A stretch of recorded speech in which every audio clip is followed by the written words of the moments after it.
you for the introduction, Yolita, and thank you everyone for coming to our presentation. My name is Eneida Larti, Tatyana. and we're excited today to present hot or cool strategies for promoting self-regulation in music learning. We will first start with a quick thinking activity. Please use your devices or your mental memory to write down or to think about one or two strong impulses that have proven difficult for you to control. And so what you see on the screen here are a few examples of what we all might be struggling with, like online shopping, or too much coffee, video games, social media, snacking, junk TV, checking work email when you're not at work, interrupting, or anything else that you can think of that you struggle to regulate your impulse control with. And then we will return to these at the end of our presentation.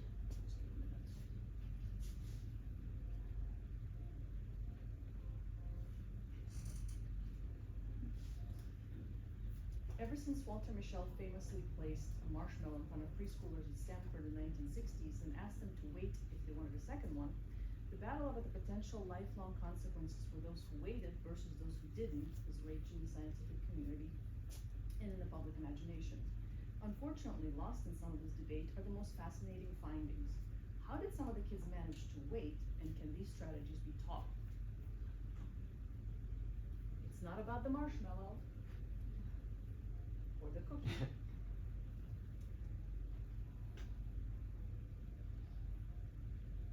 Understanding what happens when we're trying to avoid temptation requires a bit of brain science background. To explain the brain mechanism that allows us to both anticipate the tasty treat and resist eating it, Mischel came up with the hot-cool model of decision making.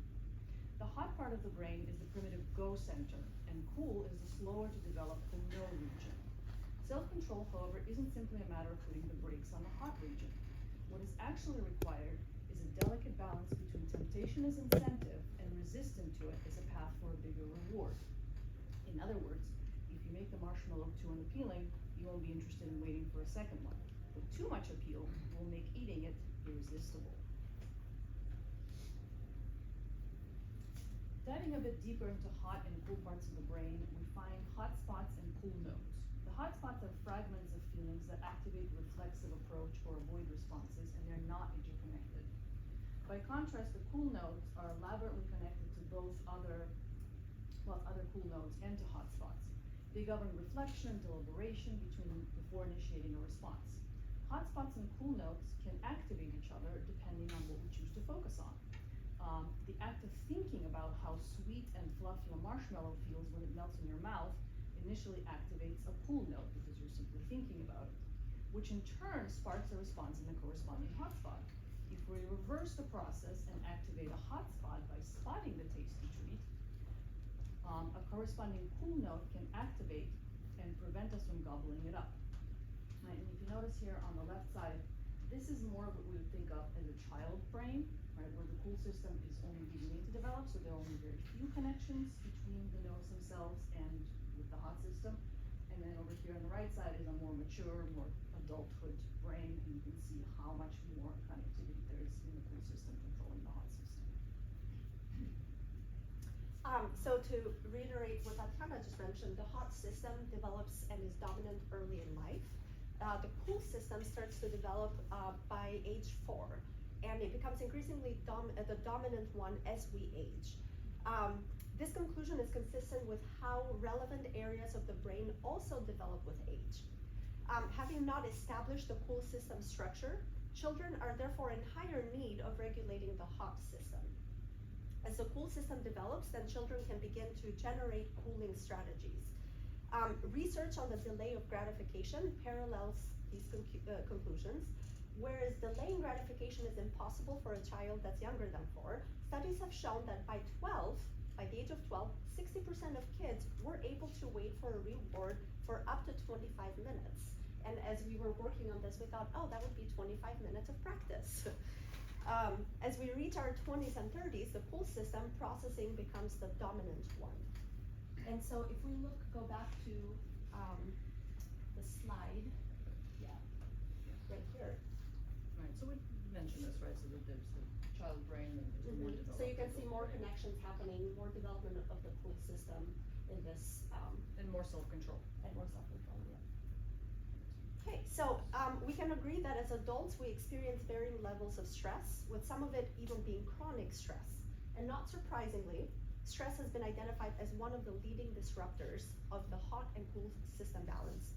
At low levels of stress, our cool system is at work and complex thinking and planning are within reach.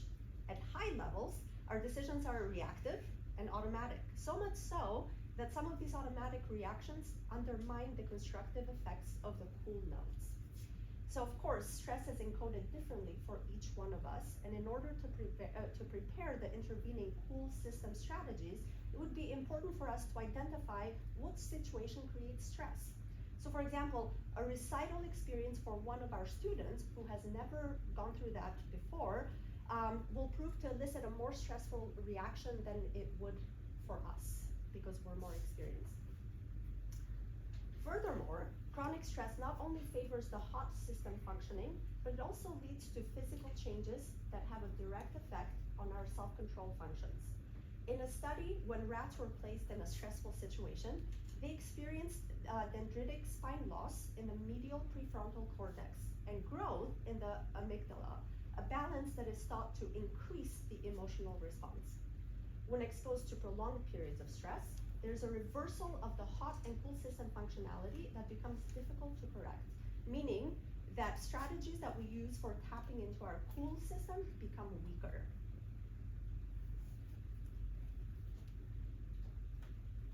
And actually, to that effect, we come back to the amygdala for just a moment. That stress response that we were talking about, I don't have a picture of it here, but the cool system can become completely dysregulated with stress. And you can actually see that, like the connectivity breaks down between the cool nodes. And that's what you're talking about, is it undermines all of the connectivity that we had, and with repeated and chronic stress that can exacerbate the situation. To determine how we evaluate whether to exert self-control or not in any given situation, Michel came up with CAPS, Cognitive Affective Processing Network. He used it to analyze individual differences in response to various psychological aspects of situations, including those that require self-control. So it's sort of a complicated word, but really what it means is when you approach a situation, how are you evaluating? So you're thinking, you might have an emotional reaction to it. How do you perceive the situation based on your experience? Do you evaluate, do I have the relevant skills to deal with this situation? And how do you anticipate the outcome? Have you been in a situation before? Do you have some experience? What are you approaching it with? And when we come back to this for a minute, one of the best representations of the amygdala in this cartoon, which I love. If you think about being in a zoo and you're in front of a tiger cage, the amygdala is the one that tells you, there's a tiger in front of me. Oh my God, it's gonna eat me. And then your prefrontal cortex is the thing that jumps in and goes, no, there's a cage. You're fine. You're okay. Right? But the initial response is the amygdala, fight of the tiger. So we're gonna break down the CAPS idea that Tatyana mentioned, we're gonna break that down a bit further. In our daily life, we usually approach situations requiring self-control by determining their relevance. Do I like marshmallows enough to wait for them? Are they worth it? Or for example, in our field, is this music event important enough for me to sacrifice 30 minutes of video gaming every day in order to prepare? If the answer is yes, then we are more likely to exercise self-control. Of course, we can all see why kids find value in marshmallows. They taste sweet and they have a fluffy texture. But why should a music recital be relevant to them? This is where we work with them to ensure that they always see the value in what they're doing and what they're playing. This example has been found to show that both the heating and cooling processes are strategically at play. The heating process keeps us motivated to pursue something that we find of importance and relevant rather than quit, whereas the cooling process helps us to achieve our goal by remaining calm and reflective when faced with an impulsive response. Self-control, which leads to delay of gratification, is also highly affected by the level of trust that we have in an outcome. In other words, a level of expectancy that we feel about a reward. If we can rely on the fact that the video game will still be there once we are finished with our 30 minutes of practice, we are more likely to delay it for a period of time and turn our attention to practice.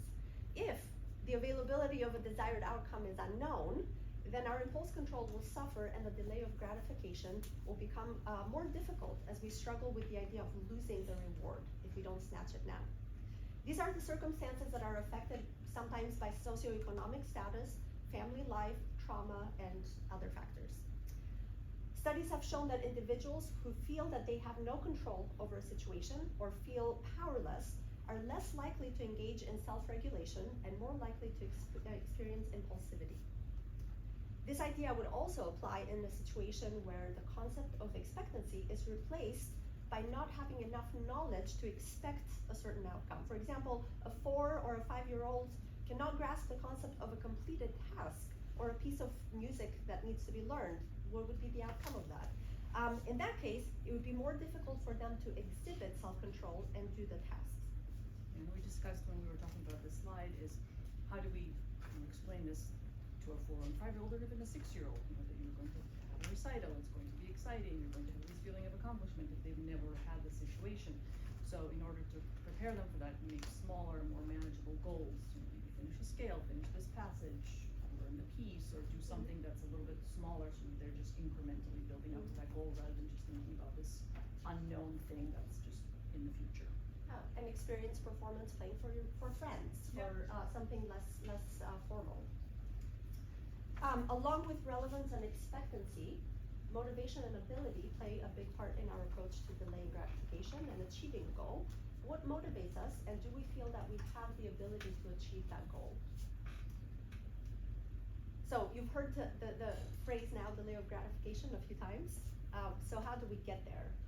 It is through the process that Walter Mischel referred to as priming and learning. And one of the most effective strategies for gratification delay was to reduce the temptation of a given stimulus. During the actual experiment, some children spontaneously knew to look away from the tempting treats. They sang a song, they busied themselves in some other way, or pretended that the treat was not real. When Mischel taught the other children these tricks, their delay times increased dramatically. This is called priming.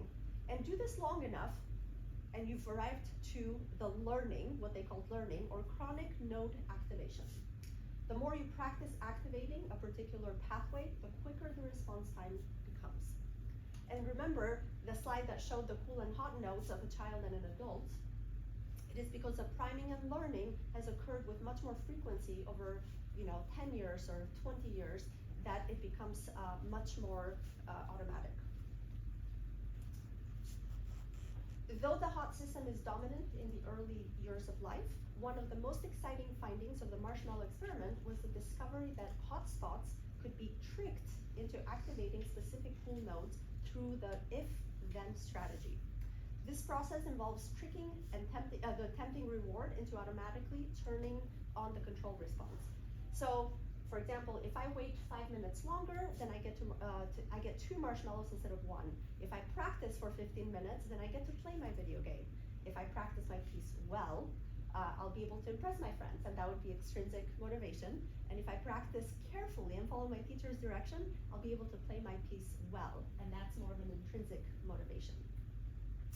And this approach has been adopted in special education programs. It may even be a very instinctive teaching and parenting approach. Before we were doing research for this, I would find myself telling my daughter, if you can have ice cream if you eat dinner first. So we sometimes resort to those phrases automatically. Or if you get dressed first, then we can go outside to play. If you do a simple search online, you'll find lots of pre-made if-then or first-then boards, and then you can use those for various tasks, including practicing. If you have a very young student who may not be reading yet, you could use visual aids and pictures. As the students get older, these boards can take different forms. At some point, once the students establish a routine, then it is much easier to go without boards. And I think that you wanted to share an example. Yes, and I want to share an example that happened with my kids who are here today. A few years ago, we were at a restaurant, and there was a dessert menu, those little cards that was sitting right on the table. And my older daughter immediately went, oh, I want this dessert, I want that dessert. It's like, okay, well, if you have dinner, you can have dessert later. And in this perfect example of the marshmallow test, my younger daughter took the picture and she said, we're gonna turn this over so that we're not looking at it, so that we're not tempted. So in a series of experiments to go along with that example, Michelle and Edison found that children waited more than 11 minutes when a reward was not in full view during a period of delaying gratification. On the other hand, when the reward was visible, they were only able to delay gratification for a few minutes. We usually have lots of fun teaching gadgets in our studios. One particular student couldn't wait to play with I had these animal-shaped erasers that I had next to the piano. And so finally one day I decided to just remove them entirely because they were becoming too distracting. And of course she asked and wondered, where are the erasers? And she was looking for them silently, but then she forgot. A few minutes in, we got to work and then she forgot about them. So then I started to introduce them kind of slowly by saying, I would write comments on her music, and then I would say, you can use the eraser, the animal-shaped eraser, once you've completed the tasks that I've put into your music. So if I've bracketed something or circled something, if this comes completed next time, then you get to have the eraser and erase my comment. In a follow-up experiment that focused on how distraction could affect the delay of gratification, children were provided with a slinky toy to distract them, while the rewards were also placed in full view this time. More than half of the children waited the full amount of time, which was 15 minutes, until the experimenter returned. In contrast, none of the children who were left waiting for the exposed reward without the distractor toy were able to wait. And in another experiment, the slinky toy distractor was replaced with fun thoughts. So kids were told, and I quote here the study, while you're waiting, if you want to, you can think of mommy pushing you on a swing at the birthday party. So similar to the slinky condition, more than half of the children who were cued to distract themselves with fun thoughts waited until the experimenter returned. So this finding suggests that getting children to focus away from the appealing parts of a reward helps them wait for it longer. However, not all distractors are equally well accepted. When the distraction isn't interesting, like when we're thinking about sad things instead of happy thoughts, the attention goes back to the reward, making it harder to wait. So for a distraction to work, it needs to be interesting to the student to keep them from the temptation of the reward. So it needs to be engaging. Engaging, yeah.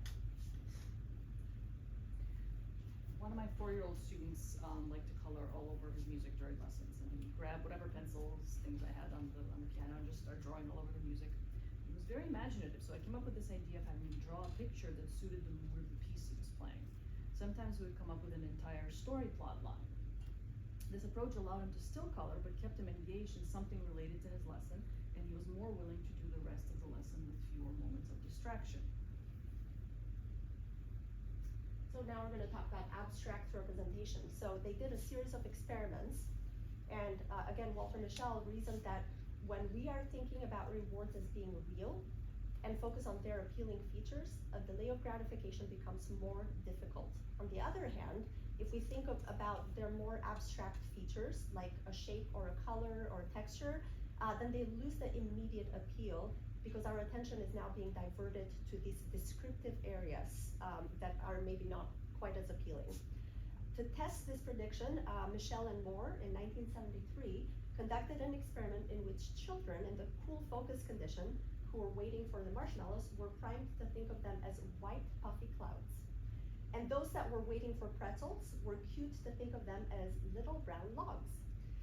In the hot focus condition, children were asked to think about the marshmallows as yummy and chewy, and the pretzels as salty and crunchy. So when children thought about the rewards in hot terms, they were only able to wait for 5 minutes, whereas when they thought about them in cool terms, the delay time increased to 13 minutes, so 8 minutes longer.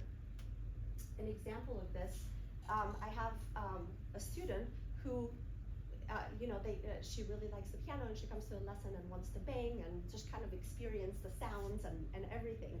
So to kind of divert her attention a little bit and to make it a bit more think about more abstract features of our instrument, we decided to look at what happens when you make a sound. We looked inside the piano and looked at the hammers, how they hit the strings, and looked at the pins and what is the construct of the piano inside, and what produces the sound, and what does the pedal do.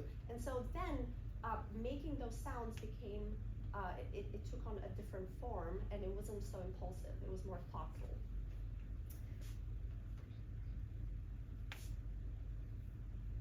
Talk a little bit about external versus internal strategies. All of the cooling strategies we've discussed, obscuring the temptation, distraction, redirecting, and abstraction, can be divided into externally and internally occurring thought processes. External cooling ideas can be thought of in terms of those suggested by the researchers or teachers or parents. For example, I'll cover the marshmallow or put the markers away so you aren't tempted by them. Or how about we draw a quarter note instead of doodling? These ideas are no doubt effective, but what Michelle found was that internally driven strategies, those invented by the children themselves, worked even better. Those wait times were drastically longer if the strategy was internally driven. One of my 4-year-old students was very motivated by the appearance of colorful markers, but preferred to doodle instead of following instructions.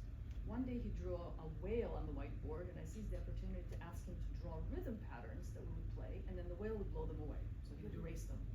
Because he had imagined the whale, the strategy was very effective. Finding that internal motivation for what the individual strategies for each child is going to be a little bit different. You kind of have to let them take the lead and watch what they're doing. One of my other students was very physical. He wasn't quite into drawing, so I couldn't get him to focus on drawing, but he would come in and he would like to jump on the couch and hide behind the pillows, and I would have a hard time getting him to the piano, so I thought, okay, well, he needs something physical to work this out. So I asked him to go hide behind the pillow. I gave him a stack of flashcards. We were working on note reading at the time, and I said, bring me a G as fast as you can, right? And so he would find the G, right, and run from down the pillow, hand me the G, and then we would draw it on the whiteboard, and he would run back. And we did this until we had a couple of measures of music, and then we would play it. And that kept him very interested and engaged. And then recently we had a lesson where he tried to hide behind the pillow again, and this was a couple of years later. I said, I can't really do this anymore, can I? I said, no. I'm a big boy now, right? So you could see the progression of growth. You realize, okay, I can't really do this anymore, but this was a fun activity. Like, he still remembered it. Just curious, how old was that?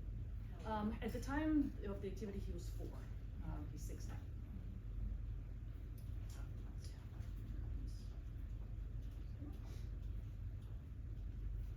Just as encountering a tempting treat can evoke the sensation of enjoying it, reflecting on a highly charged emotional event can result in us repeatedly reliving it. Whether it's the patient's exercise for larger cookies or marshmallows, or the recollection of a distressing incident, the fundamental processes that regulate the reactions are the same. As we learned earlier, activating corresponding cool note and reducing the salient features of a tempting treat can delay the impulse to eat it. Similarly, shifting our perspective from first to third person can cool hot emotional responses. This type of self-distancing is what makes self-reflection along with an understanding of one's actions possible. This is the result of a hotspot activated by frustration, a self-immersive perspective with the Tempest Sonata. This is my book. Frustration with a particular passage caused the outburst, and although we can't prevent every momentary loss of control, we can, after the fact, analyze it in a productive way and use that knowledge to lessen the impact of hot emotions on our practice and expensive piano editions. The hotspot and cool note interaction in this case involved a difference in perspective and adaptive versus maladaptive forms of self-reflection.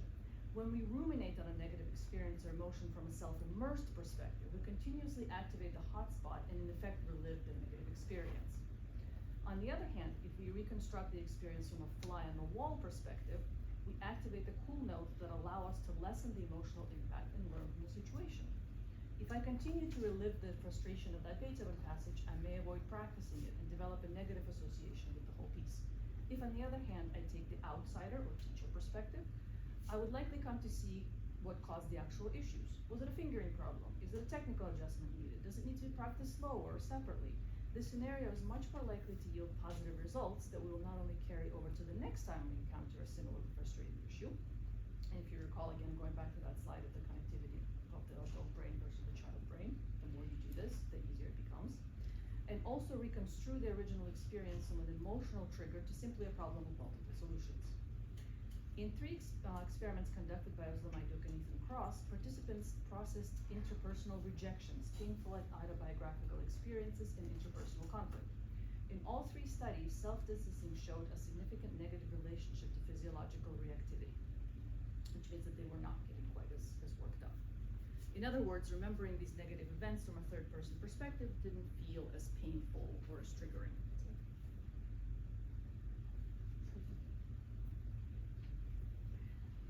And this is where we get into the weeds a little bit.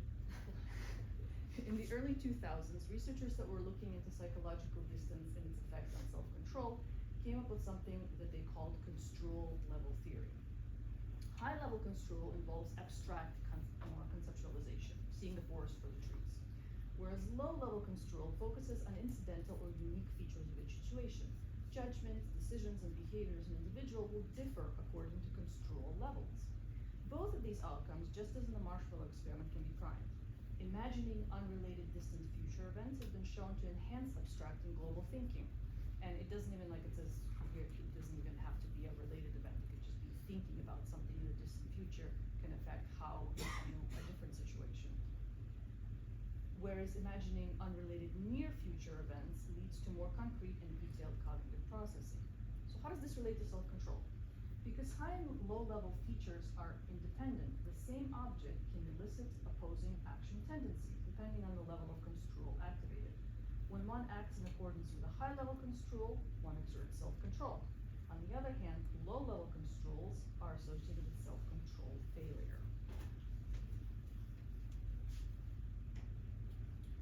For example, a student who has every intention of practicing to prepare for a lesson or performance may experience a conflict when he's tempted to go out with friends or play video games instead.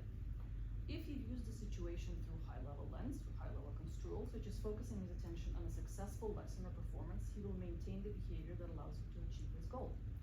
If, however, he goes with the low-level construal, which would mean thinking about how much fun he's going to have with his friends in the short term, he will be less likely to exert the necessary self-control.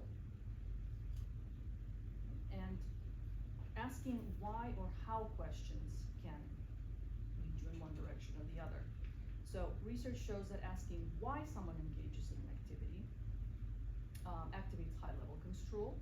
Asking how that activity is done seems to yield lower-level thinking. When researchers primed participants by asking them why they maintain good health versus how they maintain good health, they found that the why group was willing to wait for the rewards, whereas the how group wanted it immediately. Another experiment involved asking participants to imagine various situations that involved self-control conflicts. People with high-level construals experience negative feelings at the thought of succumbing to temptation. This reinforced their motivation to exercise self-control.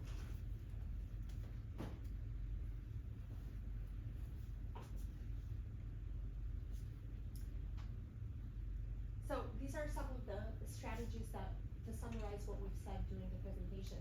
Out of sight, out of mind is helpful. Distraction is helpful. Delaying, perspective, if-then exercises or charts, and abstract representation. Those are some of the, if you can remember something from this presentation, some of the tools that you can take with you for helping students to delay gratification and to motivate them to do the things that they need to do. So we're gonna come back to the exercise that we asked you to do at the very beginning, and we'd like to know if there are any volunteers that would like to share with us what are some of the impulses that you struggle to regulate or control? Anyone? I'll start. So I struggle with not stopping myself, check work email while I'm at home. I have one. Yeah. I did it today. I have five teenagers, and sometimes when they will share something that like a mistake they made, my tendency is to be like, well, you should have done this, and instead of just helping them problems or, leading them through the problem solving process of helping them see what they should have done different, I'm like, well, yeah, should have, blah. Right, So right. that is my impulse. Now that you control. say that, I do the same. So maybe I should add that to my list. That's my way of doing it. Anybody else? I have a Unless very, Oh, yeah. this is a very specific one, but in the afternoon, I always tell myself I'm just gonna have a tiny, tiny bit of coffee, but then when I'm actually there, it ends up being so much more than I intended to drink. Yeah. Yeah, and lest anyone feel, embarrassed about their impulses, the man we've been talking about the entire time, Walter Michel, was a very heavy smoker for many years, like multiple packs a day. This is the man who pioneered self-control. And he actually talks in his book about how he overcame that. And so he actually, described in the book, it's like, does not come naturally to me. So there are people to whom it comes more naturally, like the kids that they saw, and there are people who, kids that were not able to wait quite as long. But that wasn't really the exciting part, right? The interesting part was what What can we do? strategies, Yeah. and they can be, how can they be taught, and they can be. So for those of you that shared, have you thought of any strategies that you might use to avoid? Maybe. Well, so really Thinking literally, I was afterward, thinking through this today. Right. I had this thought, so my daughter is away today, and I had this conversation with her yesterday, and as I was driving, I thought of it, and so I just shot her a text and just verbalized what I did and said, hey, like, I just want you to know, I caught myself doing that, cause I don't wanna pass these on to my children. I don't want Right. them to have the same Yeah. struggles that I did. So I think sometimes to like verbalize it and say, hey, instead of saying such and such, I should have said such and such, then the next time I think I'll catch myself. Right. And I don't have to send, Yeah. So taking accountability Yes. and verbalizing Yeah, is that something. was your prefrontal cortex catching your. Right. I can share that for the problem that I mentioned. I've started now, whenever I go home, I just leave my phone in the garage or somewhere where I can't easily get to it, because it's always the phone that we have so much access through it, right?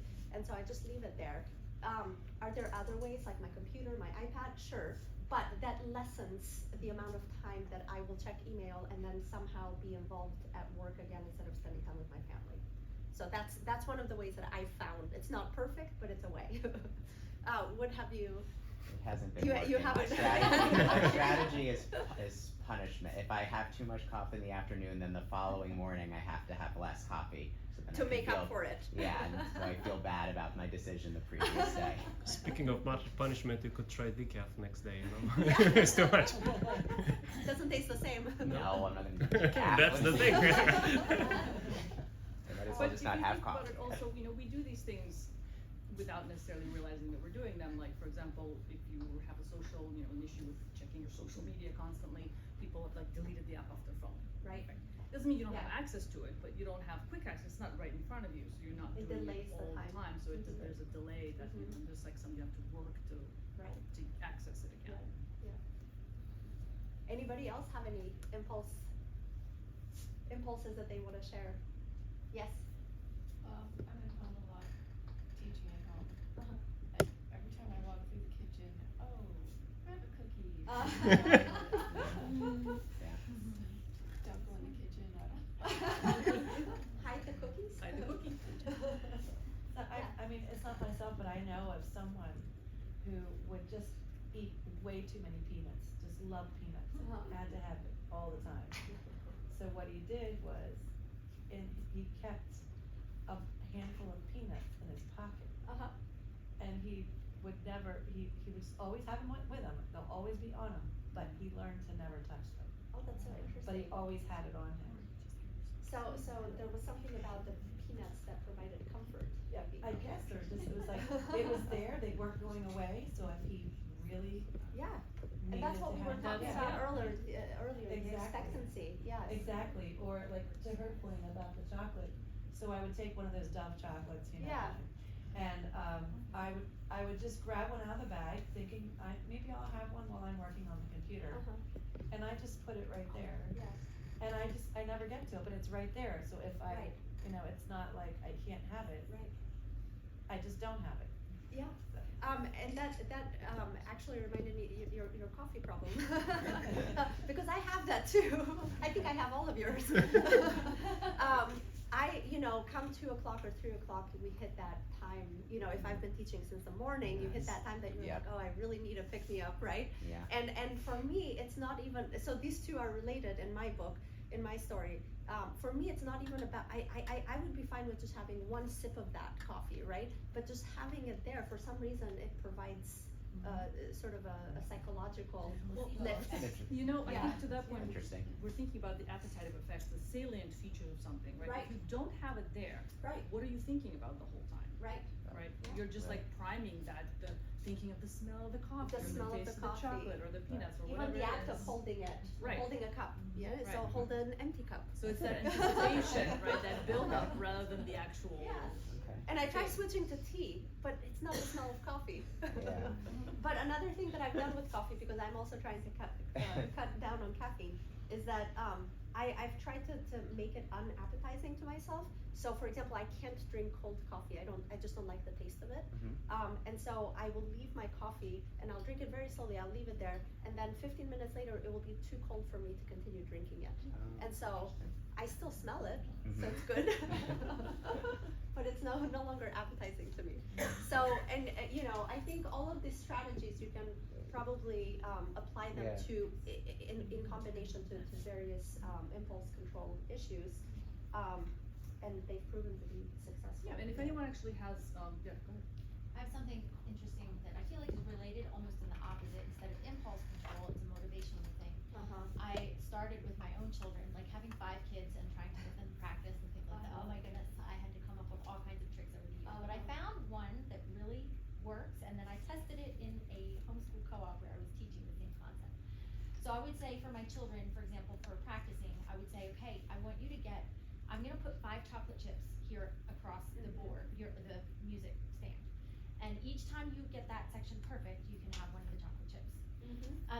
But I also am very sugar conscious, and like I hate using sweets and Right. screen Yeah. for everything. Like Right. sweets and screen Right. are like the and I just feel like they're highly addictive. It's not a good idea. So I had done something. I experimented something with like a choir class in a homeschool group. So you have a lot more flexibility in that I couldn't do this in a public school. But anyways, and I had a goal of something I wanted them to do, and then I had them do it, and then I gave them all, I forget what it was, something like an M&M or something like that. It was maybe 30 kids, and we did it a bunch of times and achieved this goal. Mhm. The next time I used, the next time I used grapes. Same thing. The next time I used baby carrots, same thing. And I kind of am coming to the conclusion that it's not the thing, it's that reward. It's just that, what did they call it? Like a positive reinforcement. reinforcement, It's like it doesn't matter what it is. Right. And that's why Maybe I should do in decaf. gaming, That's like a bad it's anecdote fake is. things. It's like you're getting an avatar, Right. whatever. It's all fake. Yeah. But it doesn't Stickers. matter what it is. It's just that brain. That you're whatever the- achieving something, and that can Yes, be in the it's form the- of a carrot What is or it? Is it cortisol? peanut, Whatever chemical yeah. that is released in your brain when you get something. Right. And it's So it the- can be fake, but the- you get it. The thing that we talked about as far as, it's not just a matter of shutting down your impulses, right? It's a matter of Delaying. balancing the motivation, right? So you still need that, you still need to activate that Yes. hotspot in order to stay motivated, right? And then maybe the more they do it, the more they feel like, okay, I'm achieving something, Yes. right? The Yeah. first one has to be like something. Baby steps, but then Yeah. eventually they can do it on their own without that Right. reward, and that's the goal, is to Yeah. get them weaned off of rewards to total intrinsic. Yeah, but in the Yeah. beginning, they need something in order to achieve that Something goal, to appealing. feel it in the Right. first place, so Something that they know appealing, what they're yeah. working towards. Yeah. And if anyone has a specific student example they would like to bring up, feel free to. To speak to your achieving a reward of some sort, one of my adult students once gave me, it's not an abacus, it's something that she created with 20 beads, and they have different colors, like 10 are brown, 10 are beige.